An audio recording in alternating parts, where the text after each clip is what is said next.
대중가요 중에 이런 노래 가사가 있습니다. 제가 굉장히 감동받고 은혜 받았던 가사인데요. 노래 제목은 오래된 연인입니다. 제가 가사 1절을 불러드릴게요. 한번 묵상해 보십시오. 반바지 입고 슬리퍼 신고 그녀를 만나러 할 일도 없고 심심하면은 그녀를 만나네. 나는 가네 그냥 가네. 밥 먹고 나면 할 일이 없어 커피를 마시고 할 얘기 없어 몇 시간 동안 말하다 보면 싸움 나네. 예전에 설레었던 아름다운 나의 여인 제발 돌아와 주오. 예전에 청순했던 아름다운 나의 여인 그 모습 어딜 갔나. 제발 돌아와 주오. 슬프지 않습니까, 여러분? 저는 이 노래 듣고 눈물을 흘릴 뻔했습니다. 마치 저의 예전 모습을 들여다보고 쓴 가사 같아서 이 노래를 처음에 딱 듣는 순간 저는 거의 뭐 한 20년 가까이 된 옛 장면이 하나 생각났어요. 아내랑 연애할 때 그날 데이트를 하기 위해서 제일 중심지 도시 이제 번화가에서 만나기로 했습니다. 데이트를 하려고. 근데 그때 제 복장이요. 딱 이거였어요. 슬리퍼 신고 맨발에 위에는 슬리퍼인지 샌들인지 모르겠어요. 하여튼 운동화 뭐 구두 이런 건 아니었어요. 그런 거 신고 위에는 면 티셔츠에 밑에는 추리닝 바지. 그것도 순수한 오렌지색만 100% 있는 줄 하나도 없이 완전 오렌지도 아니고 다홍색에 가까운 그런 옷을 입고 나간 적이 있었어요. 데이트하는데. 나중에 몇 년 후에 아내가 그런 생각이 들었다고 하더라고요. 그때 어땠는지를 이야기하는데 이 인간이 지금 제정신인지 나를 지금 좋아해서 만나는 건지 뭐 이런 생각이 들었다고 합니다. 그래서 저는 이 노래를 들으면 눈물이 나려고 합니다. 과거의 그런 제 모습이 생각나가지고. 여러분, 익숙함은 경멸을 불러일으킨다라는 말이 있습니다. 익숙함은 경멸을 불러일으킨다. 너무 익숙해지다가 보면 오히려 그 대상에게 굉장히 소홀히 하게 되고 심지어는 무시하게 되는 경향도 우리가 띈다는 거예요. 처음 연애할 때는 얼마나 가슴 설레고 그 사람을 존중해주고 나보다 그 사람을 먼저 앞세우잖아요.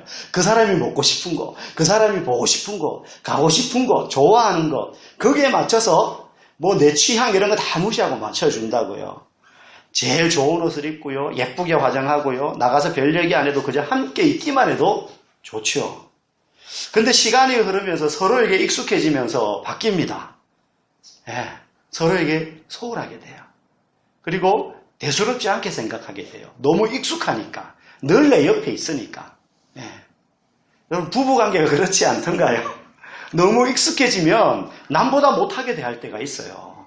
밖에 나가면 그렇게 예의 바르고 사람들한테 잘하고 젠틀한데 집에 들어오면은 말도 막 폭군이고요. 그냥 막 내뱉고요. 지저분하게 생활하고요. 물론 그게 집이니까 편안하니까 그런 건데 이게 때로는 상대방의 기분이나 마음 상태를 배려하지 않고 그냥 무시하는 경향이 있게 되더라는 거죠. 세상 모든 관계는요. 익숙해집니다. 그러면요. 너무 자연스럽게 내게 소중한 사람인데도 소홀하게 대하는 경향이 있다는 거죠. 그런데요. 하나님과 성도와의 관계도 아주 자주 이렇게 변질될 때가 있습니다.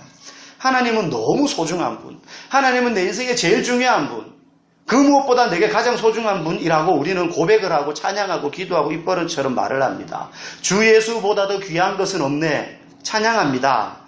내게 있는 모든 것을 주께 드리네. 찬양합니다. 그런데요. 정말 평소에 우리가 그렇게 주님을 귀하게 생각하고 있는가? 아니, 그렇게 생각하는 것처럼 그렇게 살고 있는가?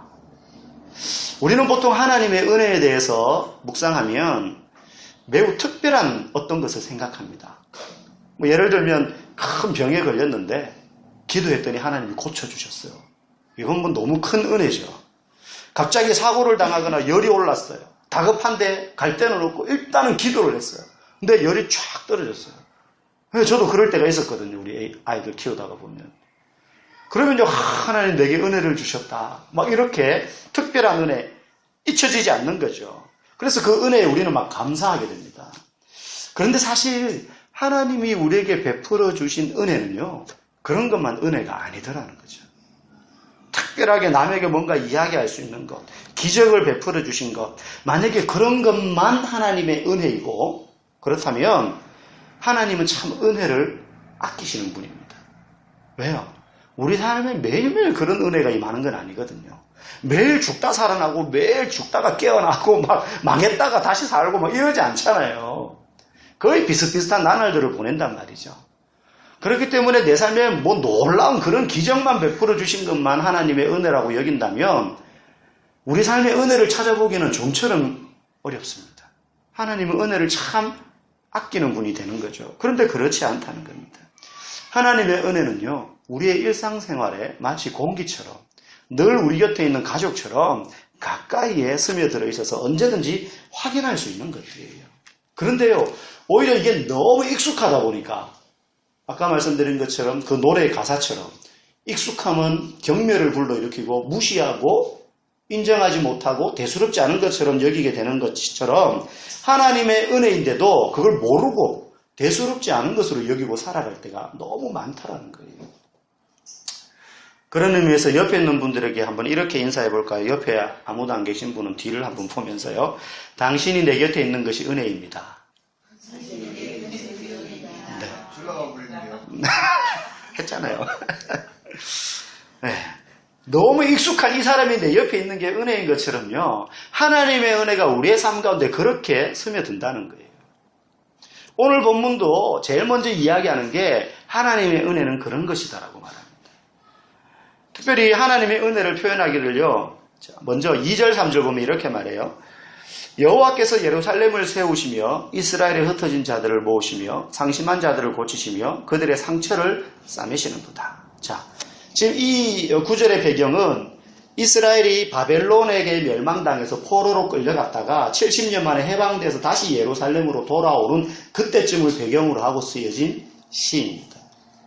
하나님께서 이스라엘을 다시 회복시키기 위해서 흩어졌던 포로로 끌려가고 뭐 바벨론으로만 끌려간 게 아니겠죠. 안 끌려가기 위해서 또 딴 나라로 막 도망간 사람들도 분명히 있었단 말이에요. 이스라엘에서. 그냥 있으면 바벨론에 끌려가서 종처럼 사니까 나는 딴 데 가서 살겠다 해가지고 막 탈출한 사람들이 있단 말이에요. 그런 사람들까지 다 예루살렘으로 돌아오게 하시고 모으시고 상심한 자들을 고치고 상처를 싸매요. 나라를 잃어서 뿔뿔이 흩어졌던 사람들을 한데 모아서 다시 이스라엘을 회복시키는 것은요, 그저 한 사람 개인의 몸이 아팠다가 낫는 것이나 사업이 안 되다가 다시 잘 되는 것이나 이런 차원하고는 비교할 수 없는 큰 은혜입니다. 그렇죠? 모든 사람들이 그 부분에서 하나님을 찬양하고 기뻐하고 경배해야 될 만한 그런 놀라운 은혜예요. 그런데요, 이게 특별한 하나님의 은혜임은 분명하지만 이것만 하나님의 은혜라고 오늘 성경은 우리에게 이야기하지 않는다는 거예요. 오히려 2절, 3절에서 그렇게 2절에서 불과 이야기 밖에 안 했지만은 4절, 8절, 9절, 16절, 17절 더 많은 부분에서요. 오늘 본문 전반에 걸쳐서 나오는 하나님을 찬양하는 그 가사의 내용들은요. 하나같이 우리 주변에 늘 존재하고 있는 것들에 대하여서 굳이 콕 찍어서 지금 하나님을 찬양하고 있어요. 이걸 뭐 다 읽어볼 수는 없지만 우리가 전체를 다 읽었기 때문에 요약하면 이런 겁니다. 별들의 수효를 세시고 구름과 비를 내려 풀을 자라게 하시고 들짐승을 먹이시고 우박과 눈을 내리시는 하나님. 그 하나님을 지금 시편 기자가 수많은 부분에서 찬양하고 있거든요. 여러분 이게 다 그냥 보면 저절로 돌아가는 자연의 법칙들. 비가 오고 우박이 내리고 풀이 자라고 구름과 비가 지나가고 별들이 떠 있고 그런 것 같지만 이 시편 저자는 이게 다 하나님의 은혜다라고 이야기해요. 여러분 정말 이거 믿으세요? 하늘에 별이 있고 비가 때가 되면 내리고 그러면 또 그 비를 먹고 이슬을 머금고 풀들이 자라고 그런 거 여러분 다 하나님의 은혜라고 믿으세요? 제가 아침에 교회 오면 요 며칠은 이제 비가 계속 오니까는 참 제가 수월한데요. 이렇게 한 이틀에 한 번씩 새벽 예배 마치고 나면 화단에 물을 막 줍니다. 아니면 아침에 출근해서 물을 주거나.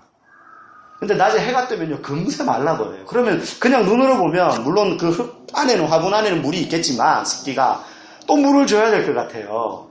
그런데요, 제가 몇 번을 물을 줘도요, 그것보다 더 큰 하나님의 은혜는요, 비 한 번 내리면 되는 겁니다.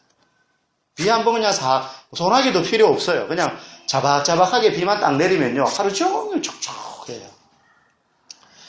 이런 법칙을 누가 만들었습니까? 비가 내리고 풀이 자라고 열매를 맺고 동물들이 태어나고 어떻게 나무는 사람의 몸에 해로운 이산화탄소는 흡수하고 사람에게 필요한 산소를 배출합니까? 그리고 사람은 어떻게 다른 거 안 마시고 산소를 마시고 나쁜 거 걸러냅니까? 여러분, 이거 내가 막 뇌에서 그렇게 해라라고 산소만 골라 마셔라. 대기에 산소만 있는 게 아니잖아요. 산소만 골라 마셔라. 막 그런 걸까요? 그렇지 않잖아요. 막 섞어서 마시는데 이것들을 또 걸러내기도 하고 아예 안 마시게 하기도 하고 우리 몸이 균형을 이루도록 막 돌아간단 말이죠. 이건 우리가 배우거나 훈련하거나 학습하거나 뇌가 명령을 내려서 하는 게 아니거든요. 여러분 걷다가 보면 눈에 날파리 같은 게 갑자기 탁 들어올 때가 있어요. 그러면 그 짧은 찰나에 눈꺼풀이 움직입니까? 안 움직입니까? 다 움직이죠. 이거 날파리 들어오는 걸 보고 뇌에서 야 빨리 움직여 지금 딱 이렇게 움직이는 사람이 있습니까? 아니에요.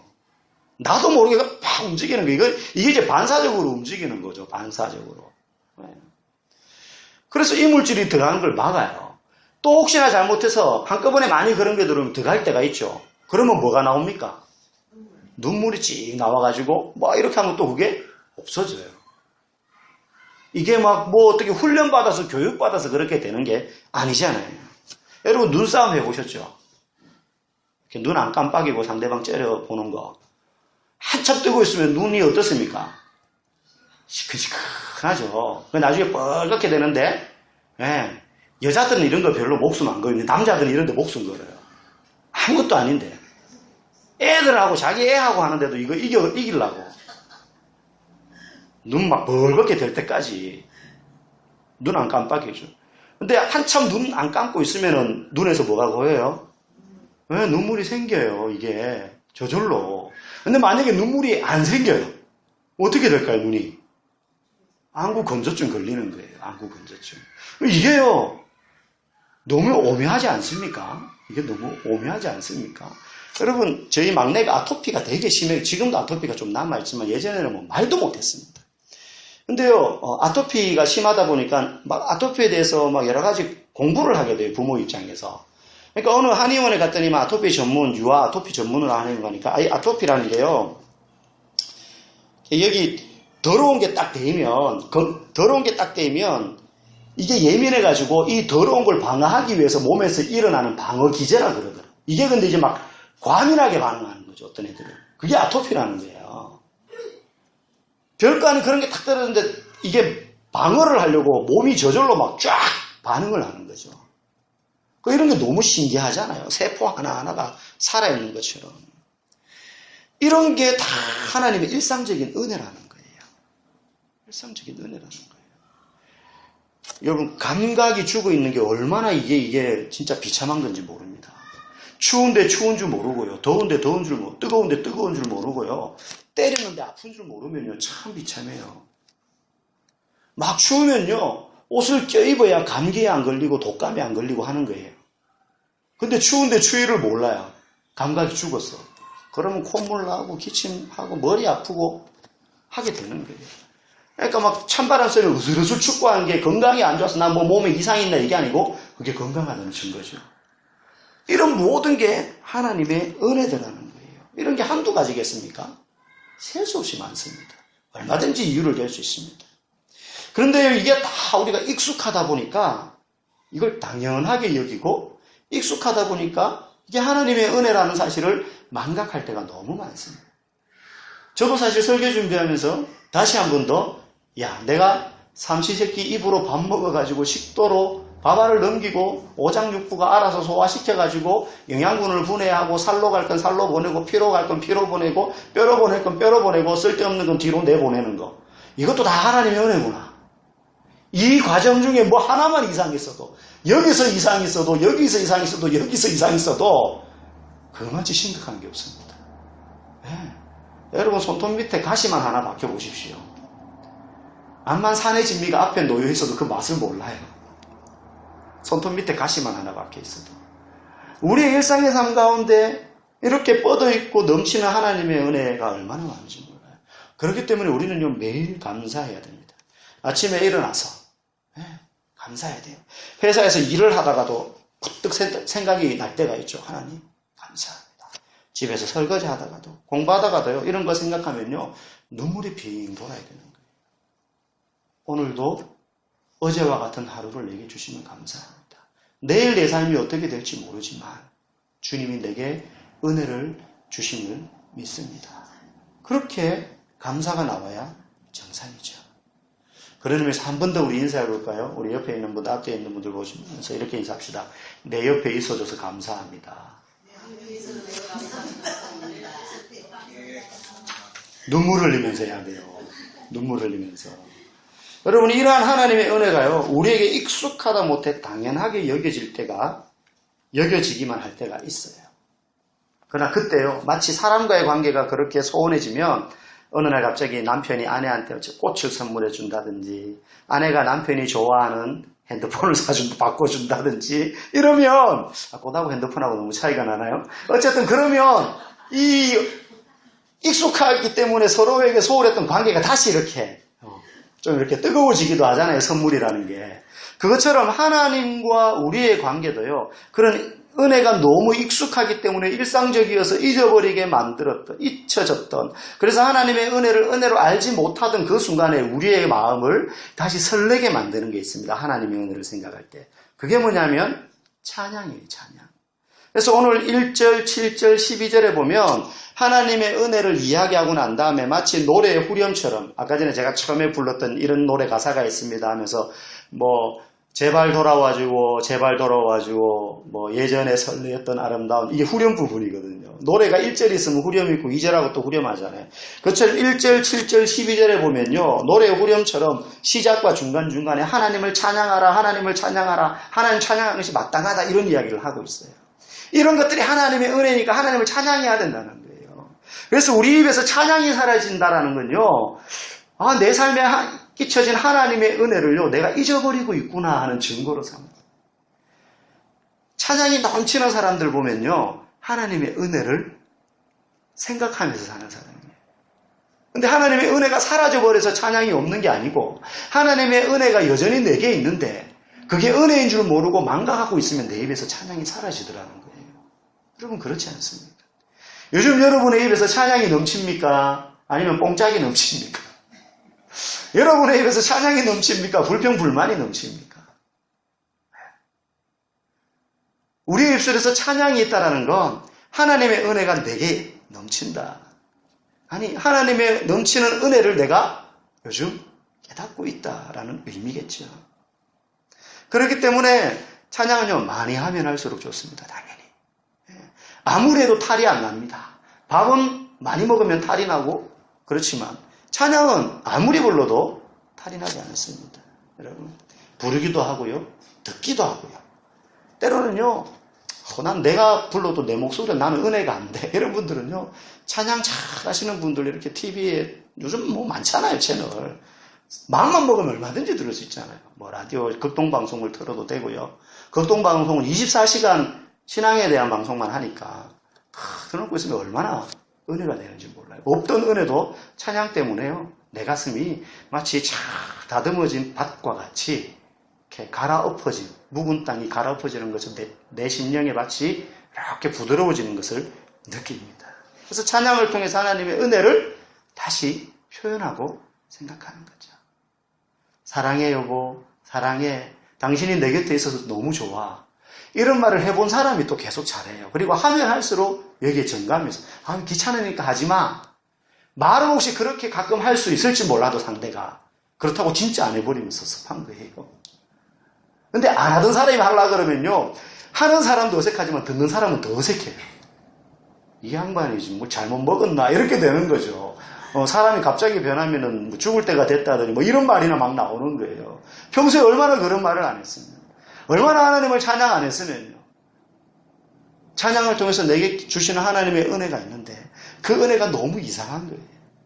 찬양을 안 하면. 그 찬양을 받으시는 분이 하나님이기 때문에 찬양하면 할수록 우리의 마음이 하나님께 집중하게 되는 것입니다. 그리고 그분이 베푸신 수많은 은혜들을 우리가 곡조로 표현하는 거예요. 우리가 부른 찬양이 대부분이 그런 거 아닙니까? 하나님의 은혜를 향하고 있잖아요. 그러면 여러분 어떻게 찬양해야 될까요? 노래 잘해야 됩니까? 아닙니다. 노래를 잘해야만이 찬양 아니죠.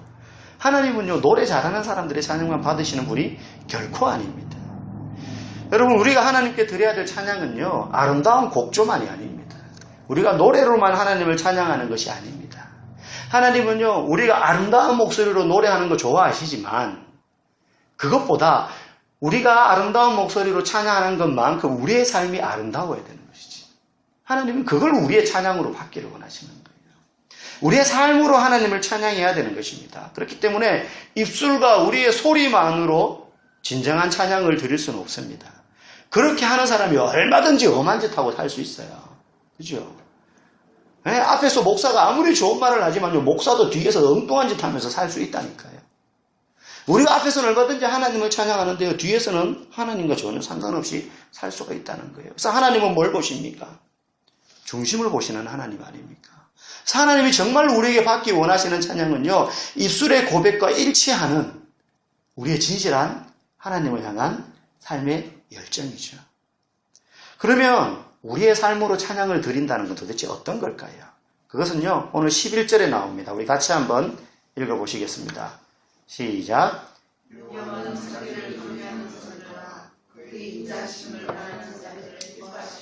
자, 여기 보니까 우리의 삶으로 하나님을 찬양한다는 게 뭐냐? 하나님이 기쁘게 보시는 사람들의 모습이 있는데 그 사람들의 모습이 어떤 거냐면 하나님을 경외하면서 그의 인자하심을 바란다라는 거예요. 이게 무슨 뜻이냐? 하나님을 경외하고 그의 인자하심을 바란다라는 것은요, 첫 번째는 하나님만을 본다는 뜻이 있습니다. 하나님을 경외하고 그의 인자하심을 바란다. 왜 하나님만을 봅니까?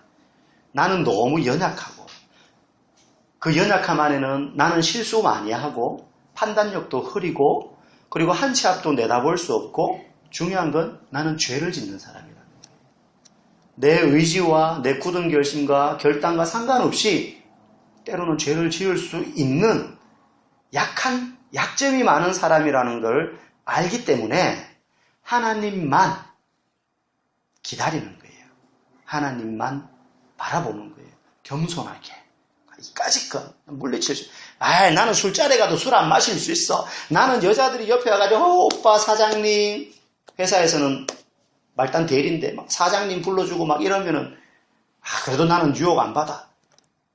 여러분, 그렇게 교만한 게 아니고 얼마든지 자기는 넘어질 수 있는 연약한 사람인 줄 알고 겸손하게 하나님의 은혜를 기다리는 사람, 하나님만 보는 사람, 주변에 잡을 것 많이 있는데도 하나님만 보는 사람, 그 사람을 하나님이 기뻐하신다는 거예요. 약함을 인정하는 사람이라는 거죠. 그래서 그 앞에 10절에 하나님이 기뻐하지 않는 사람을 이야기해요. 여호와는 말의 힘이 세다 하여 기뻐하지 아니하시며 사람의 다리가 억세다 하여 기뻐하지 아니하시고. 이게 무슨 말입니까? 능력 있고 권력 있고 힘 있고 내가 하고자 마음만 먹으면 뭐든지 할 수 있다라고 생각하는 사람들은 하나님 기뻐하지 않는다는 거예요. 왜? 그 사람들은 말의 힘을 의지하고 자기 다리의 억셈을 의지하고 자기가 가지고 있는 것들을 의지하고 자신의 권세를 의지하지 하나님만 경외하며 하나님의 인자하심을 바라지 않거든요. 그러니까 이런 사람은 하나님이 기뻐하지 않는다는 거예요. 하나님은 자기만 보는 사람을 기뻐한다는 거예요. 많이 가지고 있고 내가 원하는 것들을 내 힘으로 마음만 먹으면 다 할 수 있을 것 같다고 생각하는 사람은요, 여간해서 하나님을 찬양하기 쉽지 않습니다. 그래서 예수님도요, 부자가 하늘나라에 들어가는 것이 낙타가 바늘귀에 들어가는 것보다 어렵다, 이렇게 말씀하셨잖아요. 그런 사람은 하나님은 기뻐하지 않습니다. 나는 약한 줄 알고 하나님 없으면 소망 없는 인생인 줄 알고 오직 하나님만이 나의 유일한 소망임을 절실히 깨닫고 그 앞에 엎드려서 그의 인자하심을, 긍휼 베풀어 주심을 기다리는 사람, 그 사람을 하나님이 기뻐하시는 사람이고, 이런 삶을 사는 것이 우리의 삶으로 하나님을 찬양하는 거라는 것입니다. 마지막으로, 그러면 그렇게 우리의 삶으로 하나님만을 바라보는 삶으로 하나님을 찬양하는 그 사람은 어떻게 하면 그렇게 할 수 있을까? 나 이제 그렇게 살아야지. 다 그런 생각을 하는데요, 그게 잘 안 되는 게 문제잖아요. 어떻게 하면 그런 삶을 살 수 있나? 어떻게 하면 하나님만 바라보고 삶으로 하나님을 찬양할 수 있나? 노래로 하는 것 기뻐하신다면 얼마든지 노래할 수 있죠. 근데 삶으로 드리는 건 쉽지 않습니다. 그런데 오늘 성경은 어떻게 하면 그렇게 할 수 있는지를 이야기해 줍니다. 18절 말씀을 한번 우리 같이 한번 읽어보겠습니다. 시작.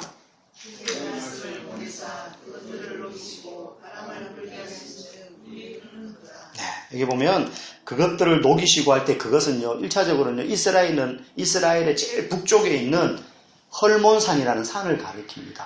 이스라엘에서요, 유일하게 중동 지역인데 더운 나라인데도요, 헐몬산은 높은 산이기 때문에 꼭대기에는 사시사철 눈과 얼음이 있는 산입니다. 그래서 이스라엘 사람들 거기서 스키 탑니다. 뭐 중동 사람들은 눈 구경 못할 때 아닙니다. 눈 구경합니다. 거기서 스키 막 타요. 지금은. 어쨌든 그 헐몬산이라는 높은 산이요. 이 산이 높기 때문에 만년설이 있어요. 그러다 보니까 이 눈이 봄이 되면 녹기 시작을 합니다. 그러면 그 산에서 녹는 물이 흘러가지고 이스라엘을 관통해요. 갈릴리 호수 그리고 요단강까지 쫙 흘러가는 거예요. 그 이스라엘 백성들에게 헐몬산은 하나님의 은혜의 상징이에요. 사시사철 마르지 않는 물과 눈이 있는 곳. 자, 지금 18절 말씀이 무슨 뜻입니까? 하나님의 은혜가 흐르는데요. 그 은혜가 위에서 흘러가지고 녹아내리는 것처럼요.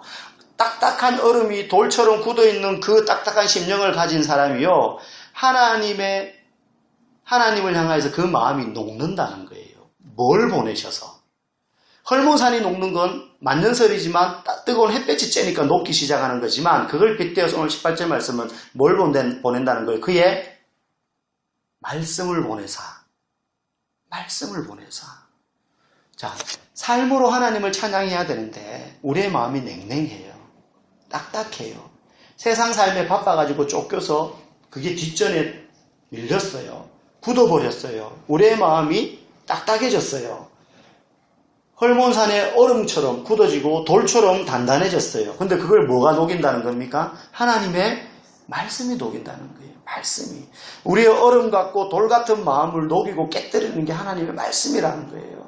예레미야서 23장 29절에는요. 그래서 이렇게 이야기합니다. 여호와의 말씀이니라 내 말이 불과 같지 아니하냐. 바위를 쳐서 부스러뜨리는 방망이 같지 아니하냐. 불과 같다는 무슨 말입니까? 녹이고 태운다는 겁니다. 우리의 딱딱한 마음, 완악한 마음. 방망이 같다는 말은 우리의 굳은 마음을 깨뜨린다는 겁니다. 돌같이 딱딱한 마음을. 뭐가요? 여호와의 말씀이. 하나님의 말씀이. 그래서 하나님의 말씀이 제대로 심령에 박힌 사람은 마음이 부드러워요. 그냥 딴 거는 귀에 안 들어오고 오직 하나님 이렇게만 하는 게 아니에요. 하나님의 말씀이 제대로 깊이 박힌 사람은요, 부드러워요. 언제든지 어떤 상황에도요, 하나님의 은혜가 그 안에서 흐르고 있어요. 헐몬산의 이슬이 사시사철 눈이 녹아 흘러내리는 거죠. 그래서 하나님의 은혜를 마치 스펀지처럼 담아냅니다. 말씀이 늘 그 마음 중심에 있어서 심령이 녹아져 있는 사람은요, 고난이 찾아오면 고난이 찾아오는 대로, 예상치 못했던 어려움이 찾아오면 그런 대로, 일이 잘 풀리고 잘 될 때는 또 그런 대로 하나님 앞에서 늘 겸손하고 엎드려지는 거예요. 그러니까 하나님만 바라보게 되는 거죠. 그러니까 하나님의 인자하심을 기다리는 거죠. 그러니까 그 사람이 하나님이 기뻐하는 삶을 사는 것이고 찬양하는 삶이 되는 거예요. 하나님의 말씀이 그 사람 마음 가운데 있을 때. 그래서 여러분, 말씀을 계속 듣고 봐야 돼요. 장기적으로 말씀을 읽으셔야 돼요. 하나님의 은혜가 너무 익숙해져서 은혜인 줄 모르고 살아가는 우리의 심령이 다시 한번 은혜를 느끼고 감사할 수 있으려면 우리의 찬양이 회복돼야 됩니다. 입술의 찬양뿐만 아니라 우리의 삶으로 드리는 찬양이어야 합니다. 그것은 우리가 연약한 존재인 줄 알고 겸손하게 하나님을 경외하는 사람입니다. 그런 성도를 기뻐하시는데 어떻게 가능하게 하냐? 하나님의 말씀이 그것을 가능하게 합니다. 세상에 그 어떤 것보다 강력하여 우리의 마음을 녹이고 깨뜨리는 것, 그것이 하나님의 말씀입니다. 오늘도 하나님께서 그의 말씀을 보내셔서 우리의 심령을 녹이시고 깨뜨리셔서 하나님이 기뻐 찾으시는 그런 찬양의 삶을 사시기를 주님의 이름으로 간절히 축복합니다.